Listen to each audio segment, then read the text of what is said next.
MP board के हमारे class 9th के सभी विद्यार्थी लीजिए आपके जिले का, जी हाँ आपकी स्कूल के अंतर्गत जो प्रश्न पत्र आने का है उसका पूरा का पूरा सॉल्यूशन अपन देखने का प्रयास करते हैं। ठीक है, तो चलिए शुरू करते हैं फटाफट से। भारत का जो क्षेत्रफल है विश्व के क्षेत्रफल का कुल कितना है? ठीक है, भारत का जो क्षेत्रफल है वो विश्व के क्षेत्रफल का कितना प्रतिशत है? तो 2.4% है। ठीक है, निम्न में से किस नदी को मध्य प्रदेश की जीवन रेखा कहते हैं? और मध्य प्रदेश की जीवन रेखा जो है नर्मदा मैया को कहा जाता है, यानी नर्मदा यहाँ पर राइट आंसर है, क्योंकि इसके कारण ही यहाँ पर पूरा किसानी हो रही है। प्रथम विश्व युद्ध कब लड़ा गया था? प्रथम विश्व युद्ध जो लड़ा गया था वो लड़ा गया था 1914 से 1918 के बीच में। आरंभ में मित्र राष्ट्रों का नेतृत्व किनके हाथों में था? आरंभ में जो था मित्र राष्ट्रों का नेतृत्व जो था ब्रिटेन और फ्रांस के हाथों में था। तो यहाँ पर ए ऑप्शन यहाँ पर राइट रहेगा। यदि हम बात करें अगले की, तो अगला क्वेश्चन क्या कह रहा है हमारा कि प्रारूप कमेटी के अध्यक्ष कौन थे? प्रारूप कमेटी के जो अध्यक्ष थे वो थे डॉक्टर भीमराव अंबेडकर। कौन थे? डॉक्टर भीमराव अंबेडकर। भारतीय संविधान लागू हुआ, तो भारतीय संविधान जो लागू हुआ था वो हुआ था 26 जनवरी 1950 को। हो गया। चलिए आगे बढ़ते हैं और अगला क्वेश्चन देखते हैं, पढ़ते हैं ध्यान से। देखिए मैं जितना बता रहा हूँ ना उतना आप कंप्लीट करो, जिसमें आपका पूरा काम आराम से हो जाएगा, है ना। चलिए अगला क्वेश्चन क्या कह रहा है, पढ़ते हैं। भारत की भूमि का क्षेत्रफल रिक्त स्थान वर्ष किलोमीटर है। ठीक है, तो ये है आपका 32,87,000, यहाँ पर लिख देता हूँ मैं 32,87,263। ठीक है, वर्ष किलोमीटर है, वर्ग है, ये वर्ग किलोमीटर है। गंगा नदी जो है नदी की सबसे बड़ी सहायक नदी है। कौन सी नदी? तो यमुना नदी। यमुना नदी जो है गंगा नदी की सबसे बड़ी सहायक नदी के रूप में देखी गई है और है वास्तविक में। कार्ल मार्क्स ने रिक्त स्थान नामक ग्रंथ की रचना की। तो कार्ल मार्क्स ने दास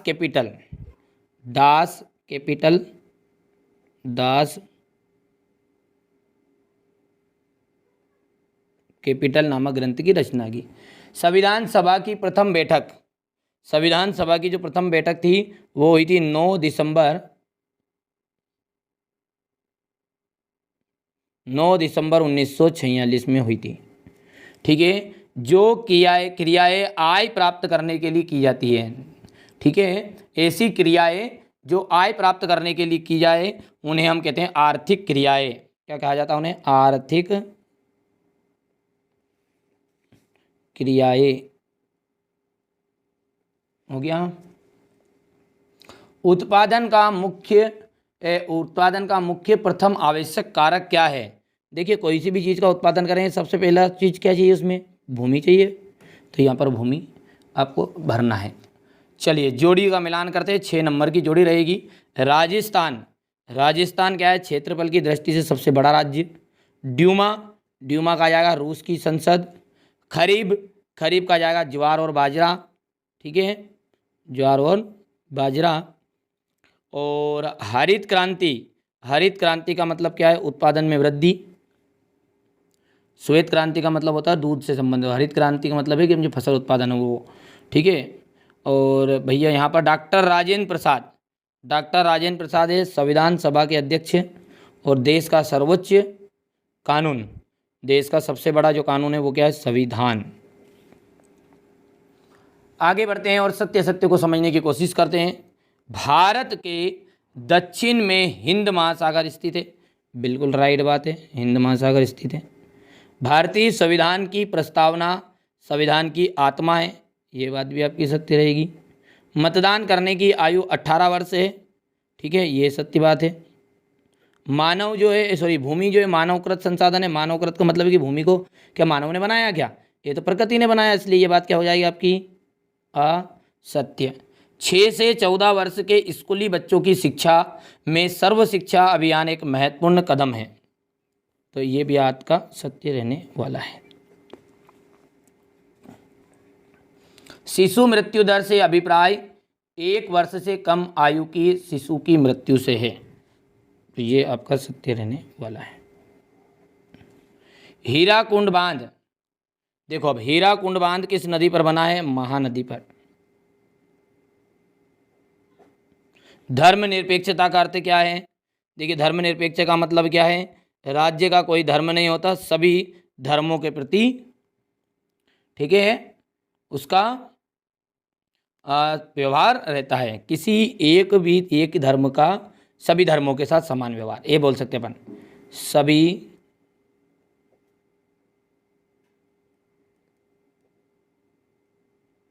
धर्मों के प्रति समान व्यवहार, इसको कह सकते अपन धर्मनिरपेक्षता। लोकसभा के सदस्यों को क्या कहते हैं? लोकसभा के सदस्यों को अपन कहते हैं संसद की सांसद कहते हैं। लोकसभा के सदस्यों को कहते हैं सांसद, ठीक है। पालमपुर की एक गैर कृषि क्रिया का नाम बताइए। गैर कृषि क्रिया है दुकानदारी। वयस्क मताधिकार क्या है? वयस्क मताधिकार है 18 या उससे अधिक आयु के सभी नागरिकों को बिना किसी के भेदभाव के मतदान देने का अधिकार। ठीक है, तब इसमें क्या लिखूँ? इतना लंबा चौड़ा लिखें क्या? चलो लिखने की कोशिश करते हैं। 18 वर्ष या उससे अधिक, थोड़ा रोक के लिख लेता हूँ। देख लीजिए, 18 वर्ष या उससे अधिक उम्र के सभी नागरिकों को मतदान देने का अधिकार, ये कहलाता है वयस्क मताधिकार। भारत के स्थलीय पड़ोसी देशों की संख्या बताइए। तो स्थलीय पड़ोसी देशों की संख्या है 7। टोटल कितनी हो जाएगी? 7 हो जाएगी, याद रहेगा भैया। मतलब है फ्रांस के संदर्भ में टाइल और टाइट क्या है, यहाँ से आप देख सकते हो। ये है आपका सामने जैकोबिन क्लब का सदस्य हो गया। फ्रांस के संबंध में टाइड और टाइल क्या है? तो एक प्रकार का धार्मिक कर था जो चर्च द्वारा किसानों की उपज के 10वें हिस्से पर वसूल किया जाता था, उसे कहते थे टाइड। और टाइल एक प्रत्यक्ष कर था जो सीधे सरकार को, किसान या फिर जो सरकार अदा करती थी टैक्स के रूप में। अब अगला क्वेश्चन क्या कह रहा है हमारा 7वां, कि उन क्षेत्र का नाम बताइए जो भारत से बड़े हैं। रूस है, कनाडा है, संयुक्त राज्य अमेरिका है, चीन है, ब्राज़ील है, ऑस्ट्रेलिया है। अरब सागर तथा बंगाल की खाड़ी में स्थित द्वीप समूह के नाम। तो अरब सागर में लक्षद्वीप समूह और बंगाल की खाड़ी में अंडमान निकोबार द्वीप समूह। अगला क्वेश्चन बात करें हम कि लोकतंत्र की विशेषताएं। तो बेटा देखिए, लोकतंत्र में शासकों का चुनाव लोग स्वयं करते हैं।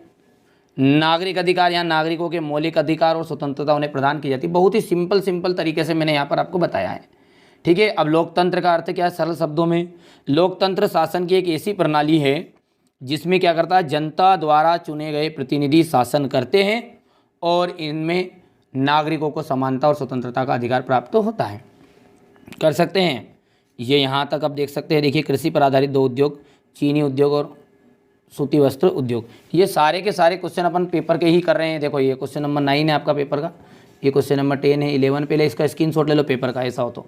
ये हो गया क्वेश्चन नंबर 15 हो गया है, 16 यहाँ से देखिए क्वेश्चन नंबर 17, 18, 19, 20 हो गया।